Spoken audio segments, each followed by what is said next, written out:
குர்ஆன் அடிக்கடி சொல்லுது, பூமியிலே சுற்றித் திரிந்து பாருங்கள், குல் சீரு ஃபில் அர்த், பூமியிலே நீங்கள் சுற்றித் திரிந்து பாருங்கள்.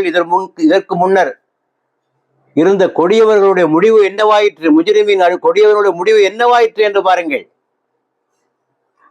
ஆகவே உங்கள் சிந்தனையை சற்று சுழல விடுங்கள், வரலாற்றை புரட்டி பாருங்கள். ஆகவே எப்போதுமே இப்படித்தான் இருந்து கொண்டிருப்போம் என்று நீங்கள் எண்ணாதீர்கள். ஆக இதனை விடுத்துவிட்டு உங்களுக்கு உலகத்தை தலைமை தாங்க வேண்டும் என்ற ஆசை இருக்கிறதா? அதுக்கு நல்ல வழியெல்லாம் இருக்கு. இந்த மாதிரியான அடாவடித்தனமெல்லாம் பண்ணாம, உங்ககிட்ட பணம் இருக்குல்ல, எத்தனையோ வசதி இல்லாத ஏழை நாடுகள் இருக்கு. அந்த நாட்டு மக்களுக்கு உங்கள் பணத்தை கொடுத்து அவர்களுடைய வாழ்விலே ஒளியேற்றம் செய்யுங்கள். உங்களிடத்திலே தொழில்நுட்பம் கொட்டி கிடக்கிறது, அதை பிற நாடுகளுக்கு மக்களுக்கு வழங்கி அந்த நாடுகளையும் வளர்ச்சி விட்டதாக நீங்கள் ஆக்குங்கள். கொடியவர்கள் ஏதேனும் இருந்தால் அவர்களையும் கூட ஒழிக்கலாம்.